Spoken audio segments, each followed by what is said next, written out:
Sorry, folks, I forgot to get this started before I wrote this down. These are the things that we're going to find today. We're going to find the derivative of e to the u, natural log u, a to the u, and log base a of u.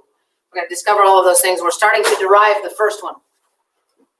We evaluated this limit right here by graphing this function and trying to observe what it looked like the y value was when it was 0. Of course, it can't actually have a value of 0, but the limit is 1. And if you could take a second to pause this and graph this, you'll find that it appears to be approaching 1 from either side.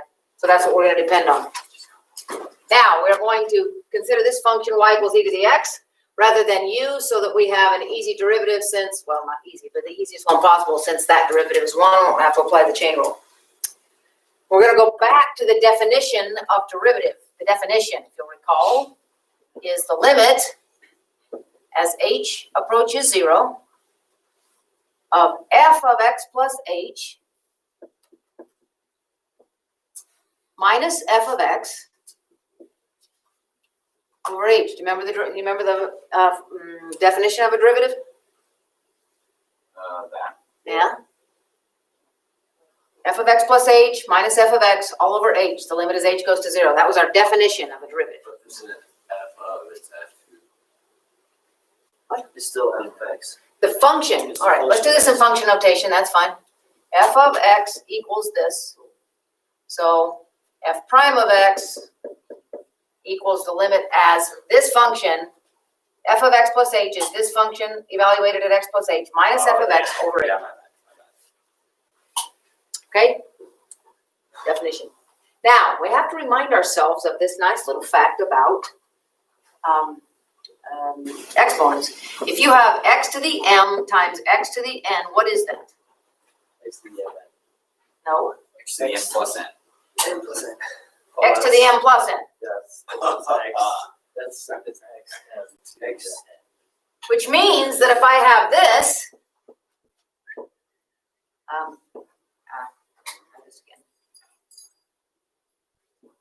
if I have an expression like that, that is x to the a times x to the b, going the other direction, right? That's the situation we have here. So I'm going to leave the limit hanging here. I'm going to look at this, see if I can clean this up, and I'll come back to the limit in a minute.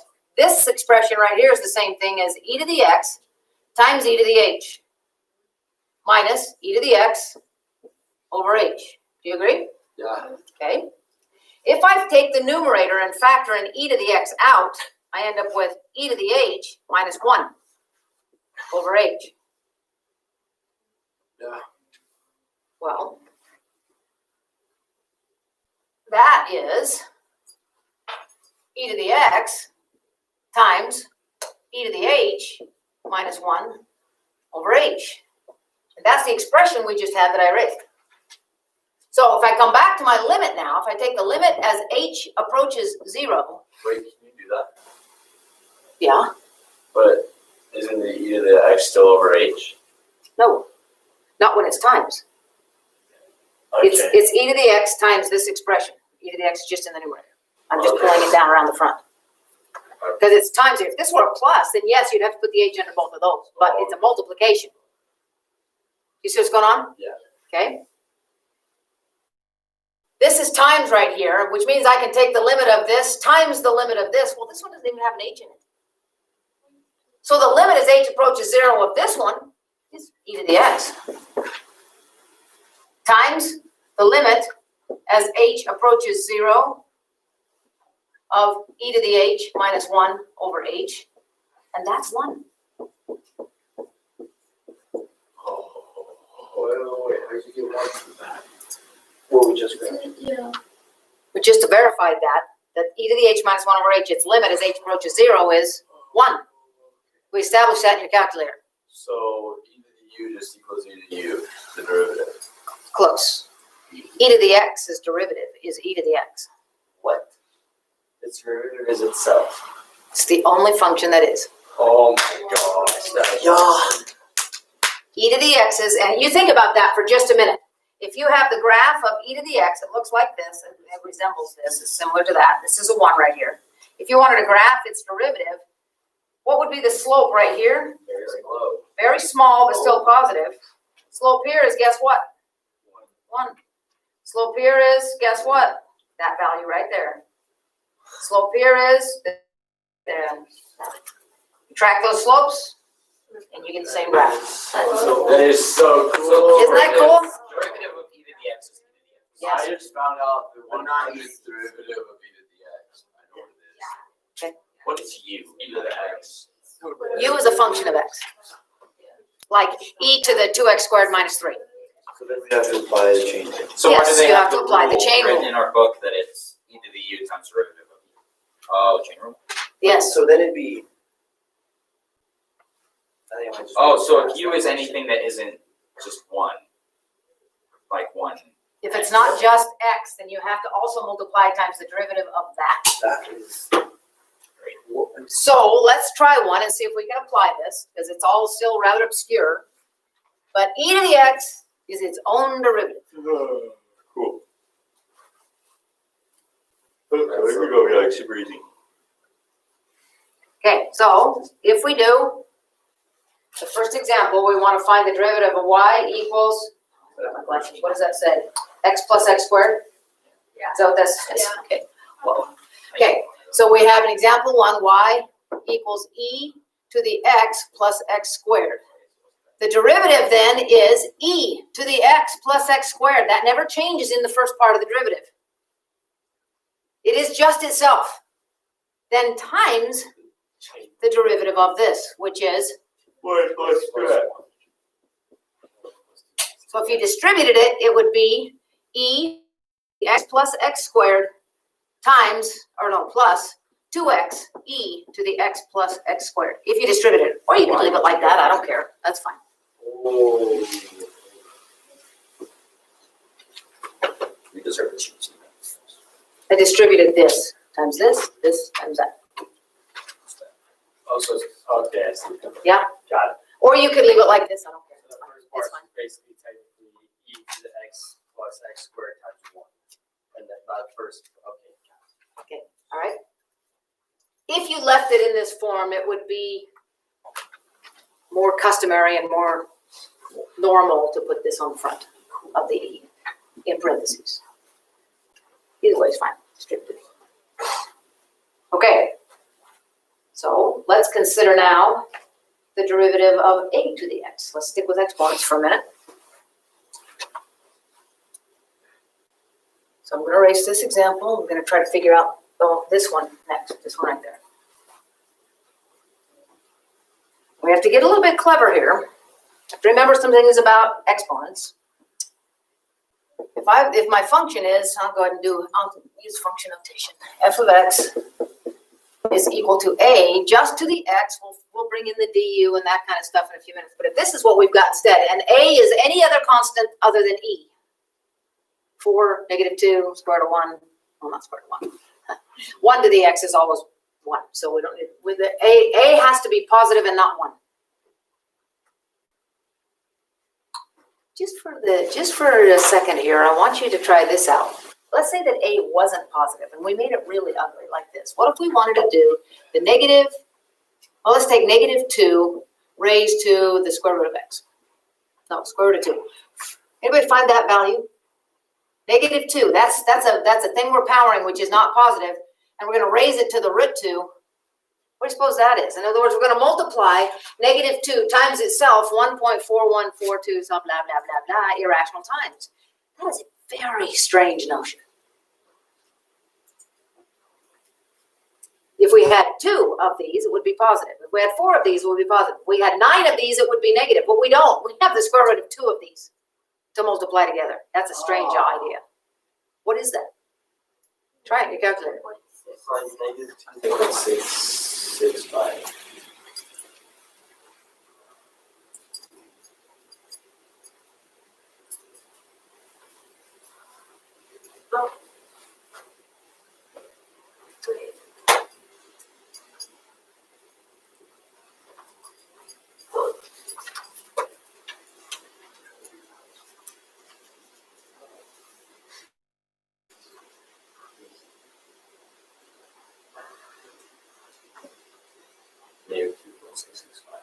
Same, right? This could be like something Are you sine. What is it? doing the -2. The negative, yeah, it's in parentheses, -2 in parentheses, raised to the root 2. 2.665. Yeah. I thought. No, it's not negative. Now it says not real answer. Parentheses around it, I know. The answer is syntax error. Parentheses is an error, because it all could be real solutions. 2.665. You could find the imaginary solution. Alright, Bob. And changing this down here. to be possible. Pennies. So we'll give you a real that imaginary, and then try again, go second entry, second entry, Why, what else, what should it be? second entry, second entry. Or then later on, not the enter again. That's the imaginary one, you have to, in order to figure it out, you have to see, you see the eye on it. That's an imaginary result, very strange. Whoever came up with it, I don't know, I honestly don't know that kind of math. It's called, it's in a course in college called complex analysis, and I never took it. I think I might before I died, I hope to. Complex analysis. The only reason I had you do that, it isn't in the book, it's neither here nor there, it's because in order to do this, when we make this assumption, that A is positive, so we don't have to deal with this kind of crap. A is positive, and also not 1. Because 1 to anything is 1, and you've got a stupid thing to talk about. Okay? So A will be positive and not 1. But we're not going to write that down, but that's an assumption we have in our mind so that when we do these things, we don't have to deal with weird, strange, bizarre mess. This next part is going to be bizarre enough. Are you familiar with this from logarithms? Do you remember this from logs, that if you have the log base b of b to the x, that is x? Log base B. Yes. Yes, I don't remember why. And that if you take this x off of here, then this is 1. Because the exponent understood to be right there is 1.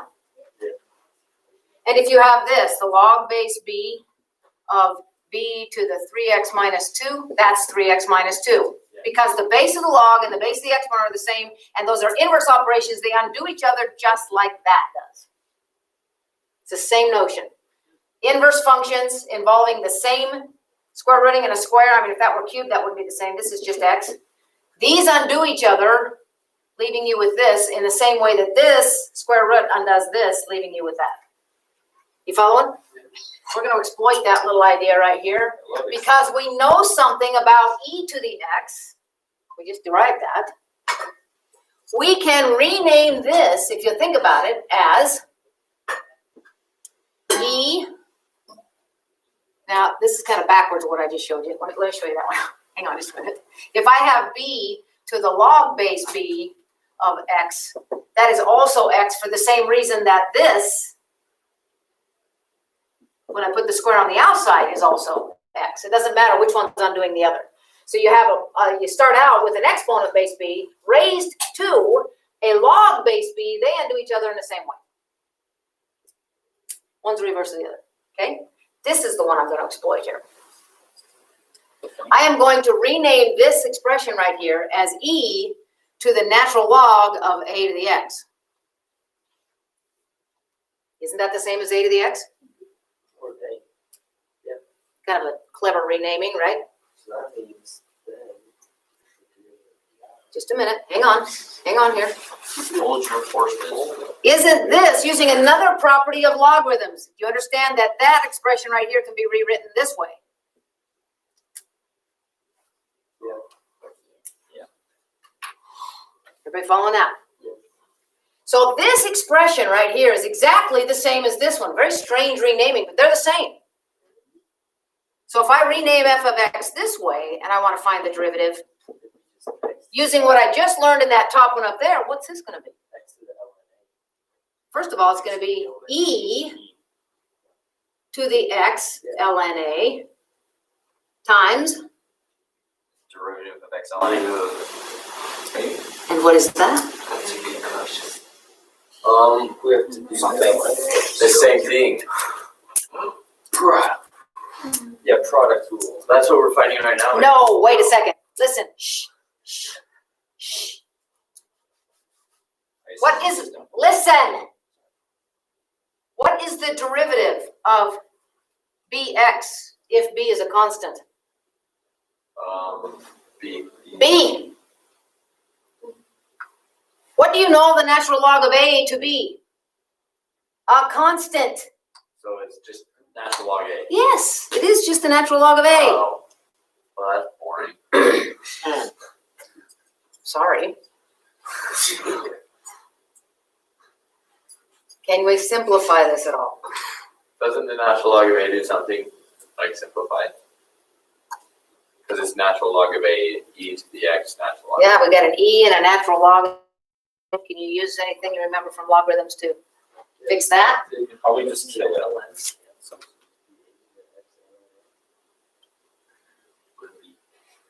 One to the, ln. I gotta look at something. Hang on. I have no idea how that. I can't remember logarithms that well. I hated logarithms.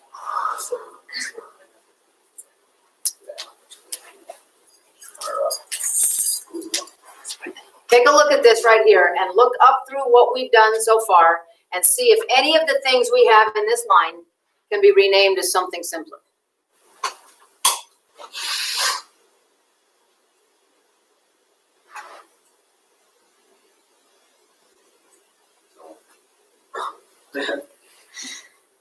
Can you do that XL be renamed as that? This thing right here is what?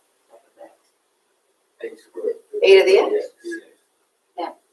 No. Yeah, look. Yeah. This is renaming a to the x in several different ways here until we get to here. This thing right here is exactly the same thing as a to the x.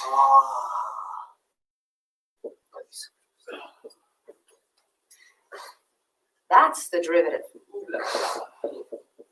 of a to the x. Wait, what? I'm confused. Because how did we get from A to the x to that third one? By going through the second one. Do you agree that this expression is the same as this one? Because e to the natural log of a to the x is a to the x. Yes. Okay. And this expression, based on the property that we have where x can come down here in front and be a multiplier, is just a renaming of this using the property of exponents in logarithms. Okay. So this is the same as this, Okay. because they were both the same as this. Okay. So this can be renamed a to the x. So the derivative of a to the u is just like e to the u. It's a to the u to start, but you gotta have this extra multiplier in there. The natural log of whatever that constant is. Then du dx.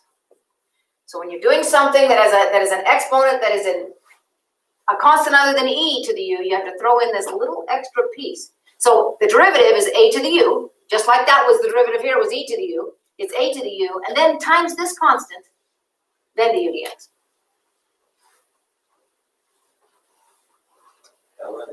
So let's try one. It says in example 2, at what point on the graph of the function y equals 2 to the t minus 3 does the tangent have a slope of 21? Good. It's not as bad as you think. We have the function 2 to the t minus 3, and we wish to find its derivative and set it equal to 21. We want to know when the derivative is equal to 21. So this will be a reminder and a lesson with logarithms here in a minute. But this is our function, and we wish to derive it. And the first thing we have to derive is this, which resembles this, where a is 2. Right? So what is the derivative of this part? 2 to the t, exactly what it was before when we're doing exponents. 2 to the t, ln 2. Oh, what? A is a constant. This is a. That is. In this problem, it's a very specific a called 2. See what I'm doing? Times the derivative of, well, then the derivative of that is 0. And then times the derivative of this stuff, well, I'm still driving this actually. Times the derivative of that, which is just 1. And then the derivative of that is 0. So we're done. You see that? There was no du dx because How is the derivative of 2 to the t is 1? what was that? How is that? how's that derivative just one? Zero. The derivative of this is 0. The derivative of this exponent is 1. This is the du dx. It's just 1. So you're not actually finding the derivative. I'm finding the derivative of this function, but the derivative of this piece is 0, and the derivative chain rule part of this one is 1. So it is only a to the u log a. Okay. Because du dx is 1. Okay. Everybody okay? And we want to know when that is equal to 21. In other words, we got to solve for t now. Now that we've got the derivative, we want to set that derivative equal to 21 and find the t value where that occurs. Calculus is over. Now it's logarithmic algebra. We got to solve for t. First of all, remember that's a product and this is a constant. This is your next move. We will divide by log 2 because it's a constant. So that we can get at the part of this that has the t in it. You understand that first move? How do we get at that t? Because it's a transcendental function, we have to do something that transcends the algebra, and it's called logging both sides.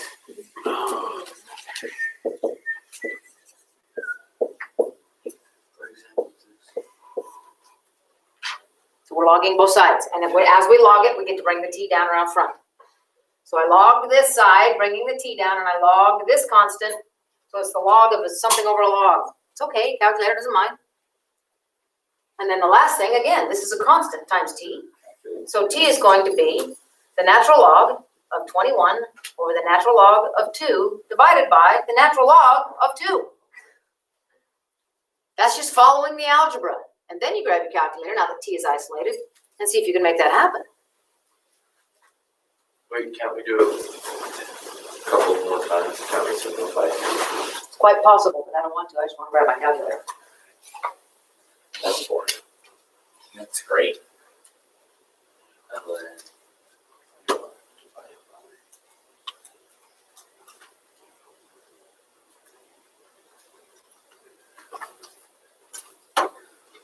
What do we get? 4.9. So this is equal to 4.921 something, right? This is approximate because it's irrational. What did I do wrong? A lot of things. What did I do? Put your numerator and denominator in their own sets of parentheses, for one thing. Who said, what did I do wrong? Axel? Sam. Oh, Sam. Wasn't me this time. It's American. 4.92? Hey. Wait, so with normal log, that's the one where you would have to do log of 21 divided by the log of natural log 2, right? No, Okay, you need parentheses around all of this, and you need parentheses around these because you're logging this fraction. or you have to give something else. And so with all of the parentheses that are automatically added with logarithms, you've also got one in here. And then this one, you don't need to put parentheses, but if you did, just to be safe, it would look like that. There's a ton of parentheses. You got to keep track of everything. We'll be at 4.921, Sam? Yeah? But we haven't answered the question. It says, at what point on the graph of this function does the slope equal 21? This is the x-coordinate, or the t-coordinate of that point. So the actual answer is 4.921, comma, and you got to bring it back up here. Take t raised, or 2 raised to the answer minus 3.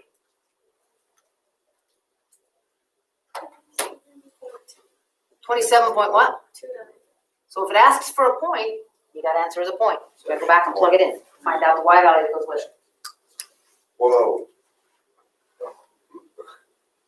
You okay on that or not?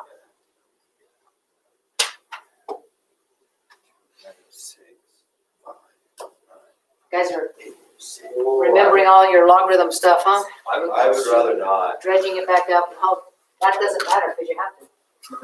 I don't care what you would rather. Well, if I just failed that answer on the Would test. you rather? Miss J, What? that inside parentheses equals the same thing as 2 to our answer. I'm already in college, bro. Is that like a reason for that, or? 2 raised to this answer is what? Is that inside parentheses, 21 over ln2. It's the exact same. Okay, there's probably a reason for that. Okay, I don't want to go into it right now. It's probably happens every time. okay, It's not something you want to memorize. okay, Don't dedicate any dendrites to that memory. okay, sounds good. Not the dendrites. Dendrite connections. Okay. Sticking with these two same things, I'm not ready to go to the logarithm derivative yet. We're going to do another experiment. It's an exploration having to do with milk warming up on the counter. Trying to get your mind to think of Newton's law of cooling again, which is an exponential, classic exponential problem. Classic. Here's the scenario. A glass of cold milk from the refrigerator is left on the counter on a warm summer day. Its temperature, Y, so keep in mind what we're calling it Y, this is the temperature, in degrees Fahrenheit, after sitting on the counter for T minutes is, it gives you this.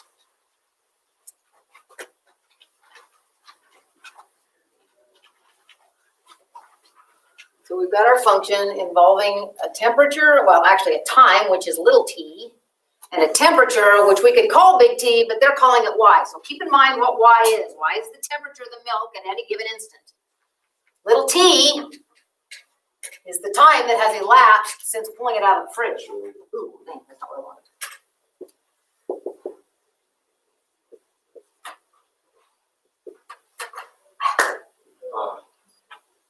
Whatever. Okay. This is our function. Y equals 72 minus 30 times 0.98 to the t.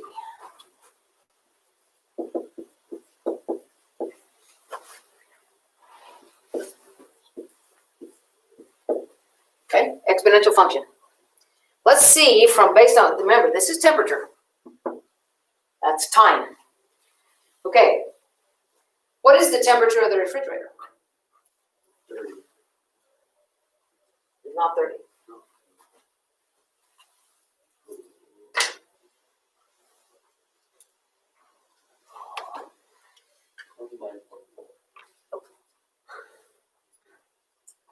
What's the temperature of the refrigerator? We're asking for a Y value, and that's dependent upon T. The temperature of the refrigerator just So you put Zero? 0 in for is it 40? Yeah, because the temperature of the refrigerator is the same as the temperature of the milk So when you it's first take it out of the fridge, 42. 42, yeah. which is when we start the clock. Yes, but This 30 would be freezing. It would be freezing. Barely a freezer, but a freezer, yes. So do you all understand where the 42 comes from? yes. And then So it says, what's the temperature of the refrigerator? And then it says, how can you tell? And you would say, because that's the temperature when T is 0. anything to the 0. I stuck a thermometer in it. I stuck it. Okay, here's the next question. What's the temperature of the room? 72. Are you sure? Yes, because it's Like the function as it keeps getting closer to 0, I minus that. And That made no sense. So you're claiming it's 72, and I agree, but I want you to understand the math behind it. Do you understand that as the milk sits there, it is approaching the temperature of the room? The temperature of the milk is approaching the temperature of the room. And so, if you let the milk sit there not long enough to curdle and get gross and evaporate and finally crush the glass, I'm not talking about that kind of infinity, but I'm talking about leaving it on the counter an awful long time. So what I'm asking you is, what's happening to this function as T gets bigger and bigger and bigger, meaning more time elapses and allows that milk to warm up.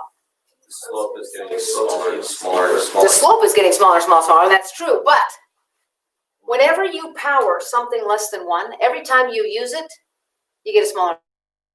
So 0.98 times 0.98 times 0.98 times 0.98 times 0.98 keeps getting to be a smaller and smaller number every time you multiply by 0.98. Do you agree? Yeah. So that if T gets to be an extremely large number, this is a very, very small number.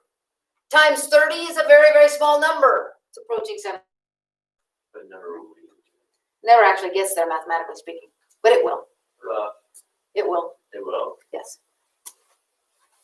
According to any temperature measure that we have.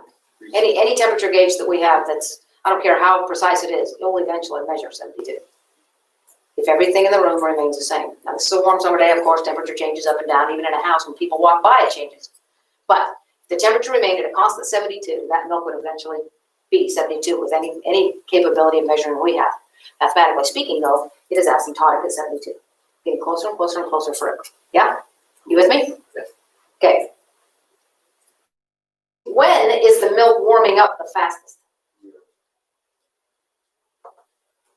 When is a time question. When is the milk warming up the fastest?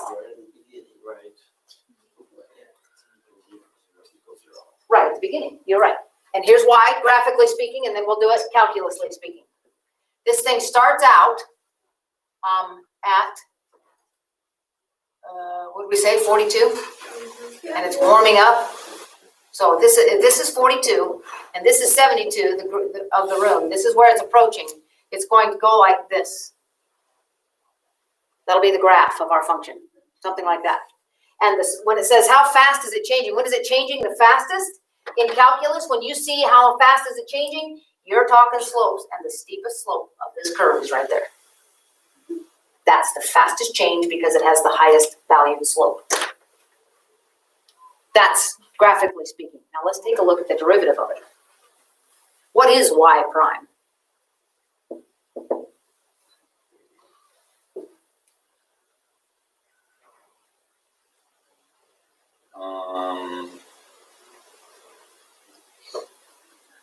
It would be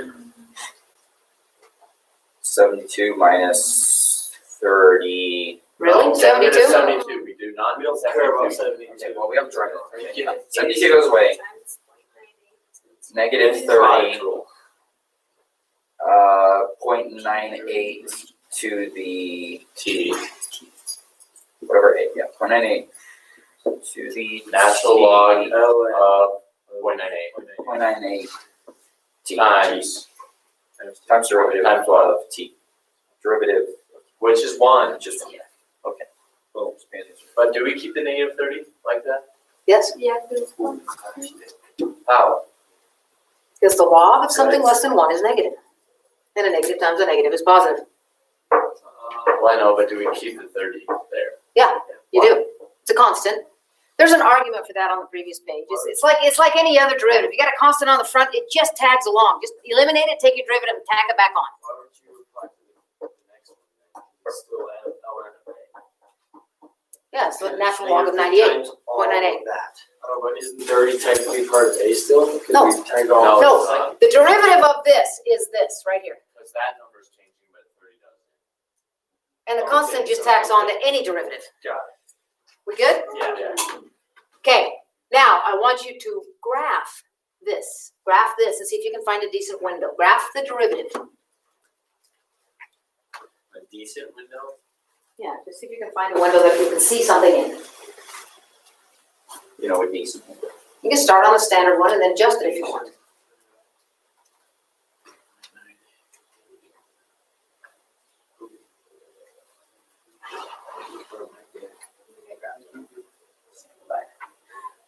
Yeah, me too. I got to zoom out. And then on there. Yeah, I got it straight. What the fuck? Yeah, what you're doing is probably wrong. No.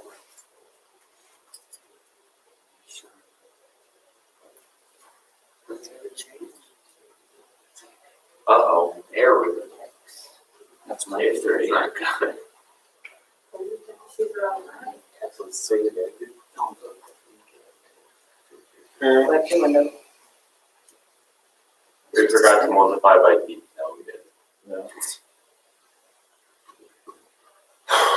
Okay. Zoom in, take your trace and zoom into the origin, near where it is at the origin. Just hit zoom in.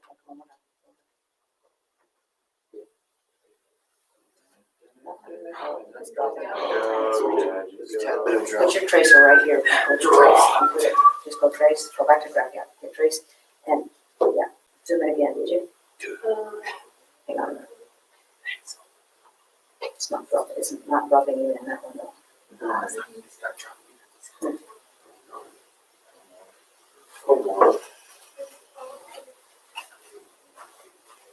Are you all just getting what appears to be a horizontal line close to the origin? You zoomed out, oh, you zoomed out a bunch, oh, okay. Yeah. But still, those are negative t values, right? We want only positive t values. So change your window to go from 0 to 10, or 0 to 10, yeah, that'd be good. 0, 10.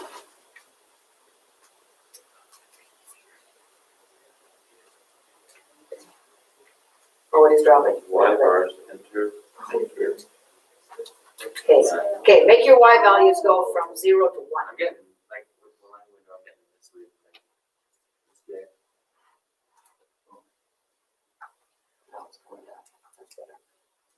Boy, that glass of milk isn't warming up very fast. That's good. If you make your y's really tight, you can see it's not a straight line or a horizontal line.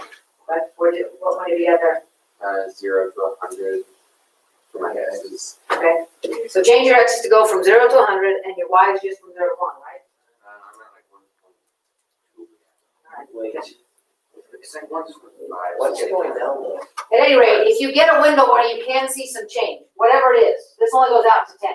Here's one out to 100, you can see it a little more clearly if you let x go for 100 minutes. This is only 10 minutes of warming, but you can see that it is dropping and that its highest value is over here. Wait, why is it dropping? Is it supposed to be raising? Is that temperature? No, this is, Not graphing temperature, we are graphing the Got it. rate at which it is Oh, yeah, changing. the derivatives. Yeah. And it starts out, rate of change is greatest here. So we're not graphing temperature, folks, we're graphing the rate at which the temperature is changing. You understand what I mean? So why is it? This one's even better because it goes out where it's like this. Wait, it looks like it's. Oh, why that's. It looks like you just flipped it. Well, that's because, no, if you were to actually graph mine, it wouldn't look exactly like this. Go ahead. What I'm saying is that the derivative's greatest value is at 0, just like you anticipated. When the difference in temperature is the greatest is when it's changing the fastest. Okay. Oh my goodness, we're beating this thing to death. All right. Look at number 4. It says determine algebraically when the temperature of the milk reaches 55. How do we do that? How do we decide when the milk has warmed to 55? How do we do that? plug 55 into the first one. We do try to. Yep. Put 55 right here and solve for t. So that means negative 30 equals 70. 55 equals 72 minus 30.98 to the t. So Okay. negative 30. Negative 30, is it? Well, negative 30. No, 55 minus 72 is not negative 30. That's Negative 17 over negative 30 equals 0.98 log t, or 98 to the t, right? Yeah. And then what do? Log. Log them. So we got a natural log, and since we know how that simplifies, it's going to be 17 thirtieths equals t log of 0.98. Wait, over log of 0.98. Because logging this over here is t natural log of 0.98. I have to divide by the natural log of 0.98. What kind of will this be positive or negative? This one? Well, the whole thing will be positive, but this will be negative because this is less than 1. Remember the graph of a log curve? It crosses here at 1, and it's negative before that and positive after that. So if you're logging a fraction, which is right in here, you're going to get a negative value. Will this be positive or negative? This one. Negative. Negative. So you'll get a positive time out of it. I just wanted you to be sure of that. And what is it? 28.11. 28.11. We could have done it graphically. It said to do it algebraically, but we could have done it graphically as well by graphing this and graphing the line y equals 55 and seeing where they cross. And it will cross at x equals 20, a little more 28. It takes about 28 minutes for it to cool to 50, or to warm to 55. Sitting there. What's this little thing? Now, at what rate is the milk warming when its temperature is 55?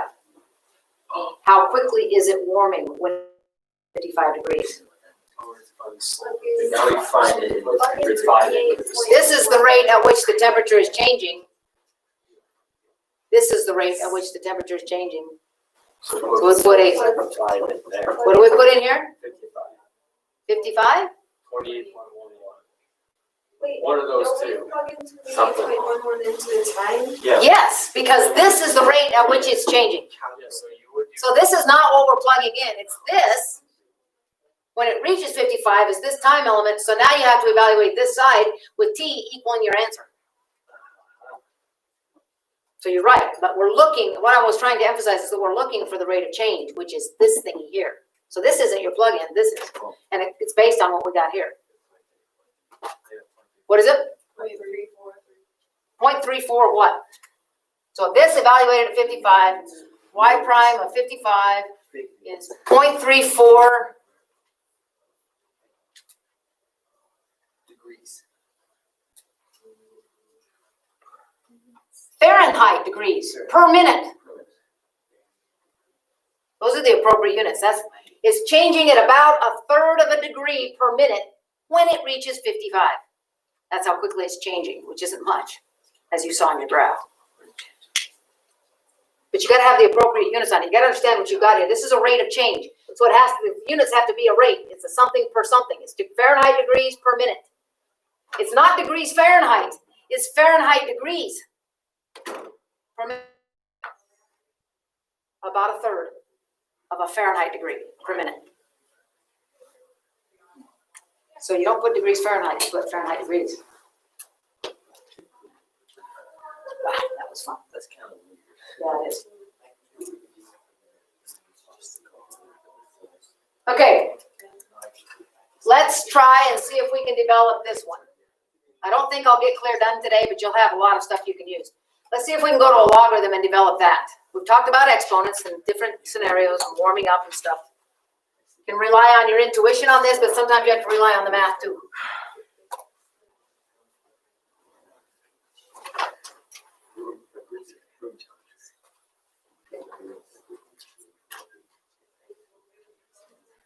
Okay, so here's what we wish to derive now. Y equals the natural log of x. Again, I'm just going to use x because I don't want to deal with the chain rule when I'm deriving it. Okay. Now what? Now we derive it.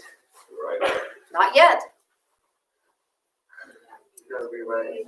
Do you remember this? Listen carefully, just a minute. If I have the log base a of x equals y, Rewrite it as an what's your exponent. instinct? Yeah, rewrite it as an exponent. This is the same as what? A to the y equals x. Yep, a to the y equals x. I wish to employ that here. What will you write? E Each of y equals x. E to the y equals x. Oh, now these are equivalent. We have something we can deal with.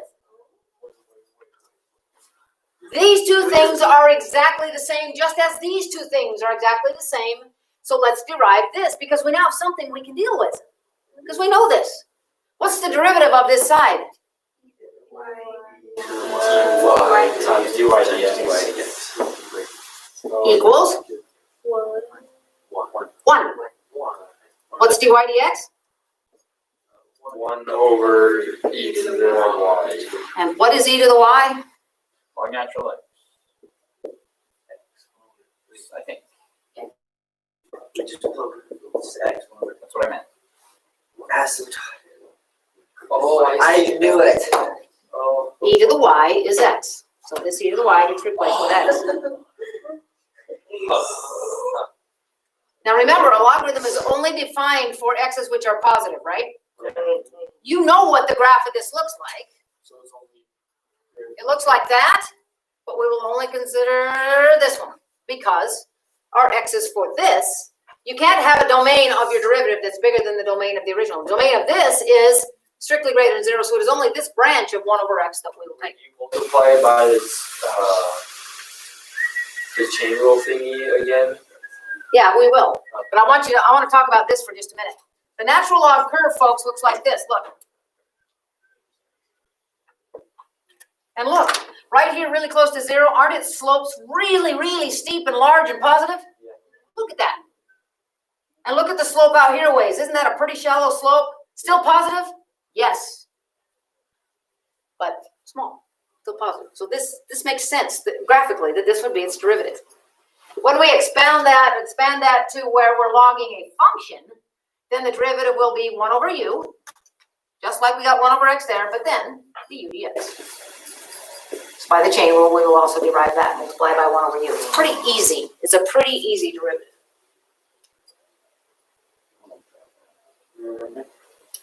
Now, I would like to derive this one for you, but I'm just going to tell you what it is because we're almost out of time. In case you run into one, you already have to use it on your exercises, but we will derive it really quickly tomorrow and show you where it comes from. It is very much like the difference between this and this. It is still 1 over, and it will be u natural log a dx.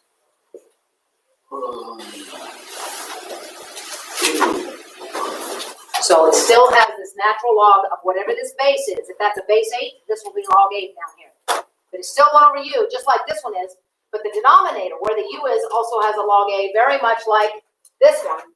Has a to the u, log a here. This is u, 1 over u, log a down here. This is a summary of the derivatives that most people forget. You want it?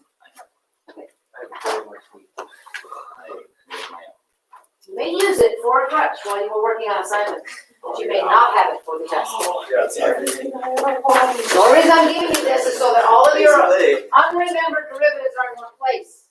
As you work with them, get them committed to memory. This is the best thing. All right, folks, that's all I have for today. When I see you again, I will help you derive that last one, but you can go ahead and use it. Bye. I'm not going to record.